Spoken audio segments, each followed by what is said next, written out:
Welcome to the Adapted Ambitions podcast. Here we rewrite the rules of success for professional women over 40. This is the place where experience meets reinvention and where we tackle bold career moves, inspiring pivots, and strategies to help you create a career and life that you truly love. My name is Ada Offonry. I am a talent leader and career coach with years of experience partnering with professionals at pivotal career crossroads. I've seen it all, from climbing the corporate ladder to leaping off it entirely, and I'm here to help you figure out your next big move. Because let's be honest, the so-called career rules we grew up with, they're really outdated. Your experience isn't just valuable, it's actually your superpower. So I'll show you exactly how to use the superpower to create your best chapter yet. Whether you're thinking about a career change, launching your own business, or you just want more purpose and balance in your work, you're in the right place. Welcome to Adapted Ambitions. Let's dive in. Welcome to today's podcast. We're going to be speaking about future-proofing your career in the age of AI. Now, with the advent of things like ChatGPT, and with AI becoming more mainstream, naturally, lots of folks are concerned about the impact that AI will have on their careers. And I think many people are right to feel that concern. But the good news is that there are things you could do about it. According to a survey by Forbes, 72% of companies have adopted AI to enhance at least one part of their business. There are also other surveys that show that 65% of children entering primary school today will ultimately work in jobs that don't yet exist. And so if you think about it, it's really staggering to think that 65% of children entering primary school today will work on careers that don't even exist as we know it. If you find yourself currently in the workplace, particularly as a mid-career professional, there are a few different things that you need to be aware of and you need to do to ensure that you're constantly the person in the driving seat when it comes to your career and you're not on the back foot when it comes to sort of market developments. So a few things to really note about the direction of the broader industry. So one, we've talked about it already on this podcast, which is around AI. Although AI actually isn't necessarily new, its foray into public domain, if you like, the fact that it's now more mainstream is a relatively new thing and is really reshaping various industry sectors in a really significant way, everything from financial services to healthcare to so many different things. And it will definitely impact some careers, such as copywriters, for example. I don't have the data available to me, but I imagine that a lot of copywriters have been hit by the impact of ChatGPT and Gemini, etc. A lot of these generative AI tools that are able to do the work that copywriters would have historically done. AI is definitely sort of a key trend to be aware of. The other trend that I think people need to be aware of is automation. So automation is increasingly occurring in industries where there are repetitive tasks that would typically require human labor, but can now be programmed. And so it can happen. So technology can enable these tasks to happen repeatedly and can automate it rather than needing a sort of human oversight. So think about industries like manufacturing, logistics, even finance. There's so many different areas where automation is possible. And the good thing is that it typically means that these tasks can be performed much faster and need less people to supervise it or manage it. The other macro trend to be aware of when it comes to the job market is the gig economy. We've been hearing about this for a long time, but I think that the pandemic really drove this. So when I speak of the gig market, I'm typically referring to short-term contracts, freelance work, remote work. These aren't necessarily permanent jobs, but they're an opportunity for people to leverage their area of expertise to sort of serve a specific need. And so sometimes you'll have an individual working with multiple businesses or multiple individuals as their clients. So there's a lot of flexibility here and a lot of autonomy for workers, which is a shift to the traditional model where businesses held those contracts and individuals were employed by businesses to honor those contracts. I'd say that those are kind of three macro trends. The good thing about some of these trends is that even though it's causing a lot of disruption in the industry at large, as a mid-career professional, you have an opportunity to sort of really be ahead of all of this and figure out how to respond to what's happening on the job market so that you're not kind of caught off guard. There are a few things to really kind of think about when it comes to future-proofing your career. The first thing is the realization that actually some of these AI tools, the generative AI tools, are predictors. They're not necessarily generating new insights. And the predictions that these AI tools come up with are based on the data that they've been trained upon. And that's not to sort of diminish how powerful these tools are, because they are absolutely powerful and really valuable, but an individual's ability to be able to sort of make proper analysis, engage in problem solving, critical thinking, that is something that as an individual you still have.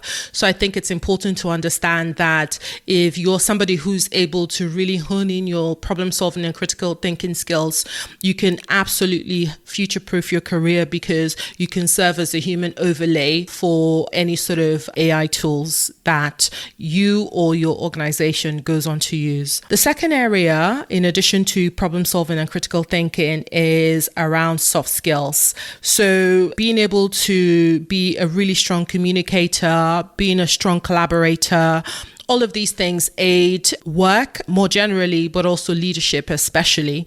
And these are skill sets that will always be sought after. And so if you find yourself as an experienced person in the job market, these are definitely areas to hone in. Related to soft skills are the area of emotional intelligence, being able to really kind of understand your emotions and understand that of other people around you is increasingly a really important tool set to have as a professional, full stop, but especially as a leader. And you're having to really sort of dig into those bag of tools to be able to be effective in how you sort of navigate your role as a leader in the workplace. So very important skill sets to have.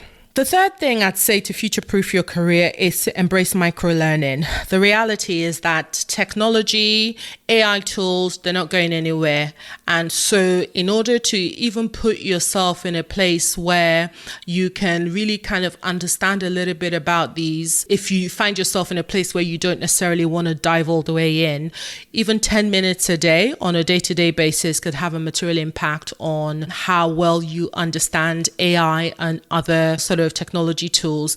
Even 10 minutes a day could really kind of impact your understanding of generative AI and other tech tools, and therefore put you in an excellent position to be able to leverage this for your current job or your business, should you choose on to sort of do so. The fourth thing I'd say to future-proof your career is that you just can't get away from networking, right? So you want to be sure that you're continuing to build your network, you're continuing to invest in maintaining your network, you're expanding your network. Remember, we've spoken about in previous episodes about your first, second, and third degree connections being really critical in accessing the hidden job market.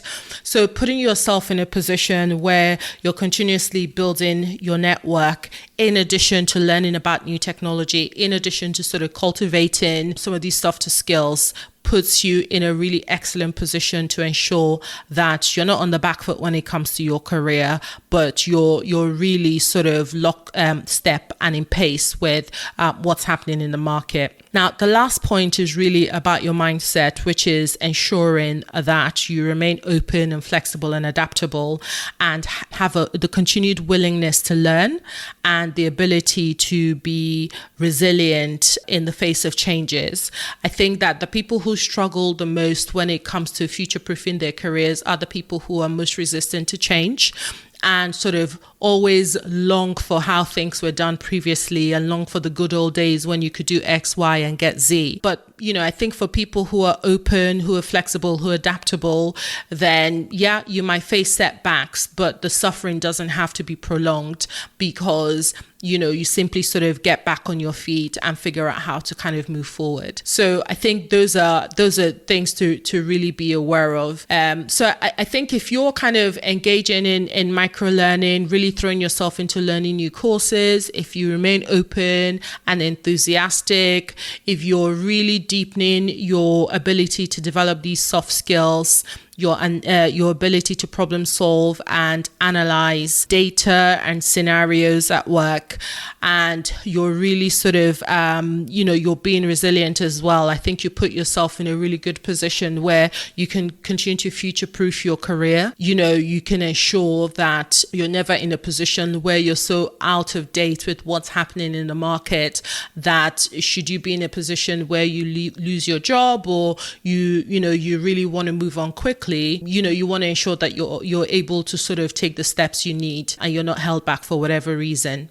The other thing that I think I've spoken about this before, but it is always one to get into, is building your brand. And oftentimes when people talk about building your brand, they talk about it from the perspective of building a social media profile. I think that that's part of it. That's really important.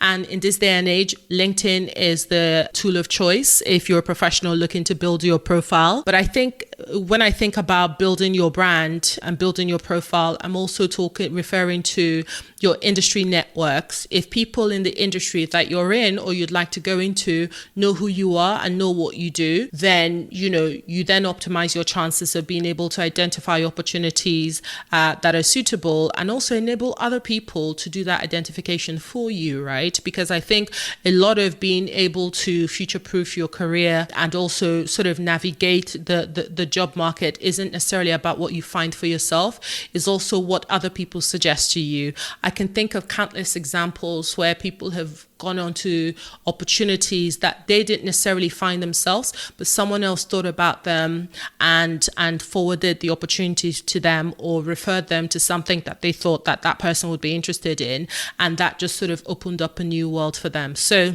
a lot of my thinking around building your brand is ensuring that the people in the industry you're in, or the industry that you're interested in moving on to, know who you are, know what it is you do, understand exactly how you can add value, and are in a position where if it came to it, they would be able to sort of, refer you to the relevant decision makers and put you in a position where you can be in contention of the sort of things that you're looking for in the future. So to sort of pull all of this together, I'd say future-proofing your career involves continuous thoughts, continuous iteration in terms of how you're sort of, navigating your present in order to ensure that your future is secure and well taken care of. It's not something to approach from a place of fear. I know that does concern a lot of people, and rightfully so, right? But it's not something to approach from a place of fear. You can actually embrace some of these changes and be excited about the fact that the sort of macro trends happening in the market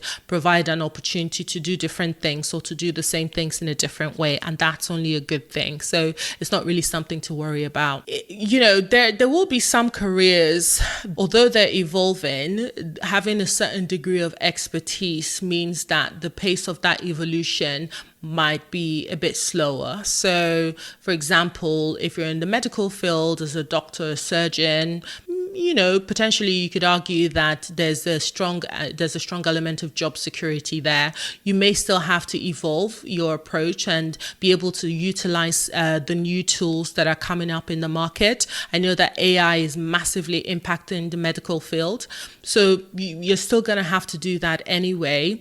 If you're in careers where there's a relatively low barrier to entry, then you're probably more susceptible to being impacted by the macro trends in the job market. But like I said earlier, these aren't things to worry about. This is just an opportunity to really kind of take stock, be aware, and ensure that you're positioning yourself so that you're never in a position where you're on the back foot or caught off guard, and you're always in a position where you're thinking ahead and you can continuously sort of move forward.